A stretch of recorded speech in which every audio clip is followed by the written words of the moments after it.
133% na paglangkaw sa kaso kan COVID-19 na ikurit kan DOH Bicol sa nakalihis na semana.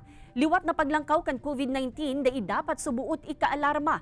Imbes dapat maging alerto ang publiko na dapat sunudon liwat ang mga protocols kontra sa nasabing helang. An abiso kan health authorities, aramon ta sa report ni Chris Novelo. Nasugod po akong doktor na mag-live giraray pa siguro. Sa iyang live stream sa social media, inanunsyo ni Sangay Mayor Jovi Fuentevilla na nagpositibo siya sa COVID-19. Naka-quarantine ko niya ng alkalde ko mapaglikay na makaulakit pa siya sa iba. Pantulo ko na po ining COVID. So, malamang po nako ako ini. Kang Tuesday, nagsakay ako ng bus. Tapos, may nag-aabo po sa bus. Maayon na akong mask. Kasabay kay ini inabisuhan kan alkaldean sa mga konstituentes na maglikay asin liwat na sumunod sa mga protocol nga na'y makalikay sa COVID-19.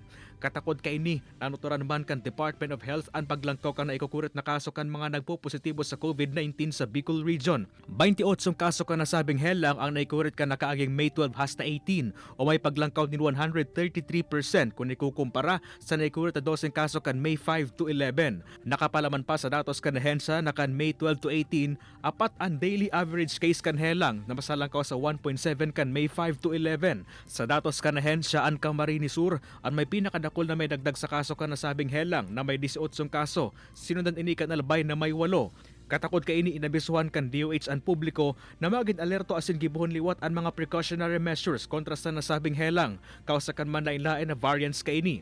Kaiba na nasubot digdian pagsusulot in face mask urog na sa mga matataong lugar. Dapat man subot na day maging kampante lalo unaan may mga comorbidity asin day pabakunado sa nasabing helang. Apunta man sa mga lokal na gobyerno, ipanagos itong dating sistema na surveillance, contact tracing, and so on. Tapos kung may namamatian na lalo na pang mga senior citizen, mayong history ng bakuna o may comorbidity, di magpakonsulta sa pinakaraning health center. Mientras tanto, mantenidong nasa low risk ang Pilipinas sa ibong kanaglalangkaw na kaso kan COVID-19.